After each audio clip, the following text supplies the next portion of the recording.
we have Mr. MJ Mondehar, Eman Blase, Japet Morales. Asan po sila? Taas lang ang kamay. Okay, welcome to our gathering. We have TV5, Sheila Francisco, John Aliti, and Marlo Abelia, TV5. From CNN, Curie Cator, Romel Vida, and Eriuel Peña. Welcome po. From GMA, we have EJ Villar, Ray Mark, Dennis Calda, Mark Cruz, Bernadette Reyes, Boy Diad, and Jose Castro. ABS-CBN, Jervis Manahan, Randy Tabanao, Noy Bonto. Okay? From Philippine Star, Danessa Rivera, Business Mirror, Jasper Arcalas, Business World, Ashley Jose, Katipunan Channel, Kathy Cruz, UNTV, Marlo Cleofe, and Ray Pelayo. Net 25, we have Jem Vega, Ludovico Sumintak, Roel Lumbao, and Junrel Martinez. So, welcome po sa inyong lahat. Thank you for taking time out and being with us this morning. And as the other personalities come in, I will duly acknowledge them. So at this point, sabi nga kanina, it is an opportunity for us to hear straight from the sector players, yung mga on the ground, hindi yung may PhD, nabalita mo nga, may pinagalitang PhD holder sa Senate hearing. Ngayon po, mapapakinggan natin sino ba talaga yung nagtatrabaho for their respective sectors. Alright? At this point, kailangan humingi muna tayo ng blessings sa home makeup.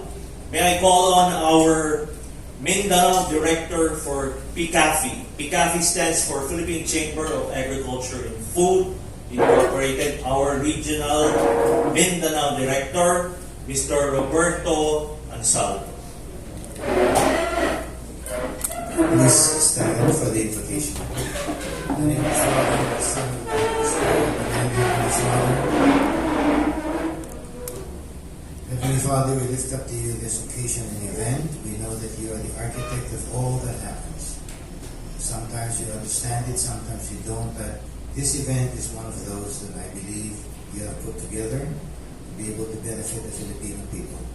Please bless our efforts, bless the people that are behind it, the officers of PCAFI, in order to be able to do your will. In Jesus' name, amen. Thank you, Director Bob Ansaldo.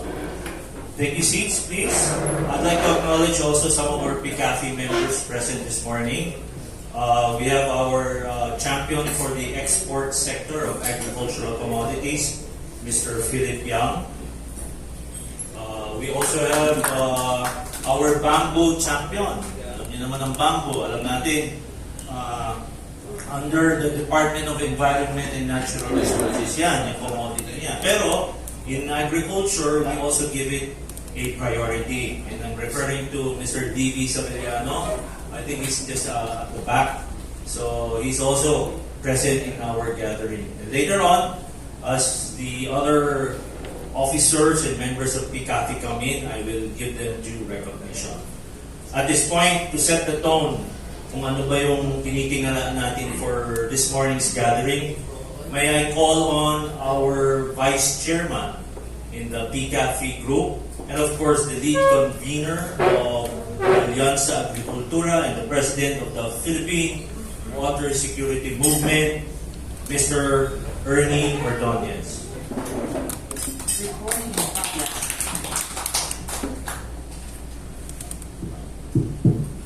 Mayang punta sa inyo.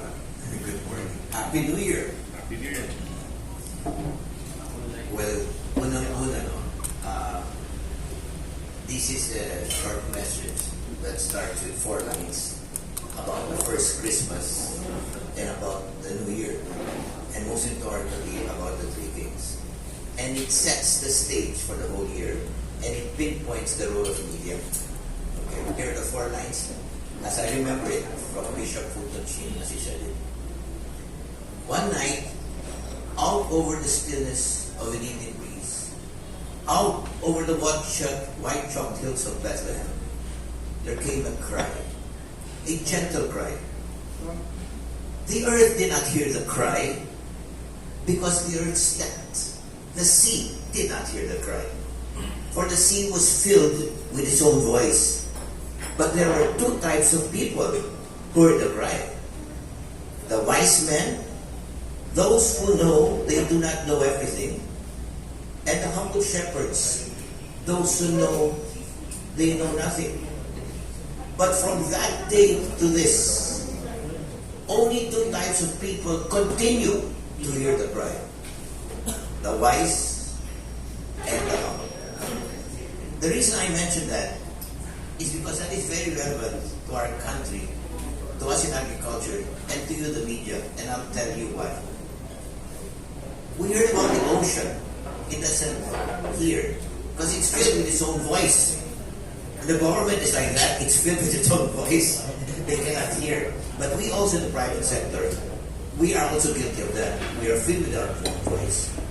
And there is no opening of minds. Then the second one is just like the ocean. We are like the earth. We sleep. With our troubles, instead of moving fast, we sleep and we're slow. Now, why is that relevant to us? Because in today's world, right, we are filled with our own voice and we sleep. What is the link? This is where media comes in. Without media, we talk to ourselves.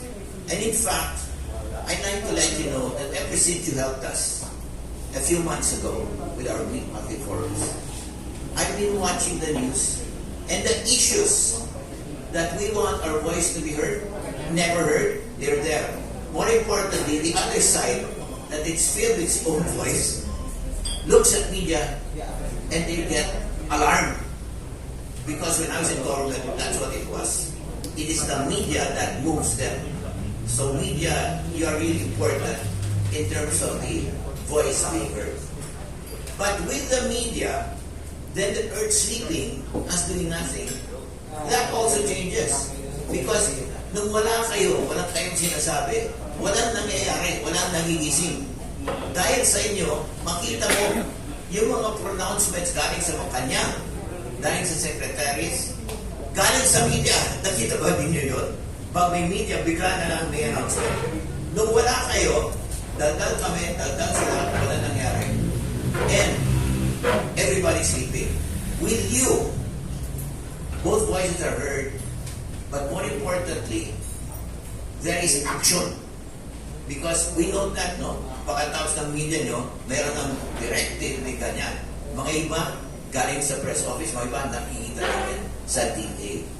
So on this day, we want to thank you for the last 3 months.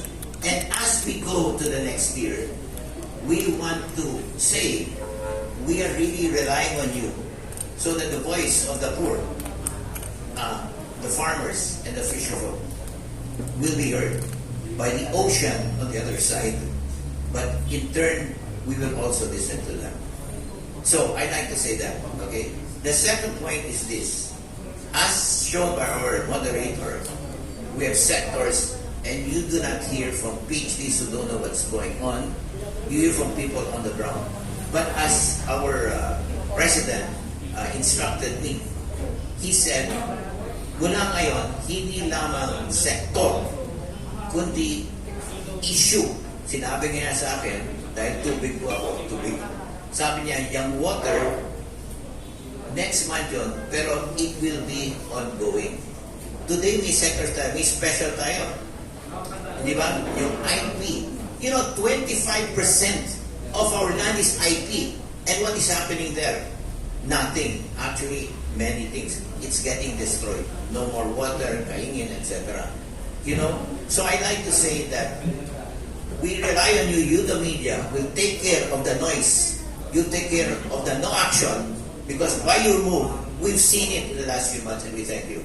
And today, I'd like to wish specially our president, who has guided us all along, Danny Fausto. I'd like to wish him, listen carefully, not just love, not just God's blessing, but a happy birthday. Tomorrow, happy birthday. Because to be honest with you, wala si Danny Fausto. At hindi lamang siya dito. Nakapasok siya sa ibang lugar, no? Sa for farmers and fisher folk. Nandun siya sa Science Academy. Yung meron kami Agri-Fishers Alliance. Siya po ang key factor doon, no? Meron siyang academy, meron siyang magsasaka. Kuha niya lahat. Pero ang pinaka-center yun ay the agribusiness, which combines not only the science and technology and the poor farmers and fisherfolk, but it combines everything to uplift our farmers and fisherfolk and help us grow. So on that note, dear Lord, nakikinig ka ba, Lord?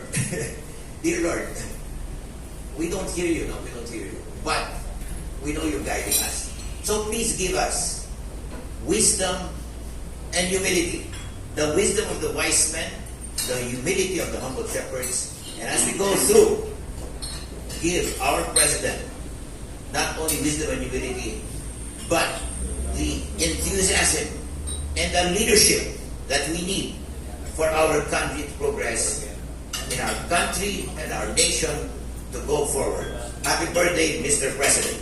Happy birthday. Thank you, Ka Ernie. Special request lang, can we part the waters? Moses is coming. Yung iba namin speakers, yan, Weng, paki-squeeze in na para makapasok. Yan. Later, thank you to the cameraman. Later on, yung dalawa na lang sa itlog at sa manok. Parting the waters later. So, okay, that was a good opening message by Ka Ernie. We have around 6 commodities to discuss with you. No? Chicken, egg, pork, rice, and then indigenous peoples na minention ni Ordoñez. And of course, at this point, let's now hear the President's message. Ladies and gentlemen, please welcome the President of the Philippine Chamber of Agriculture and Food Incorporated, Mr. Danny Fausto.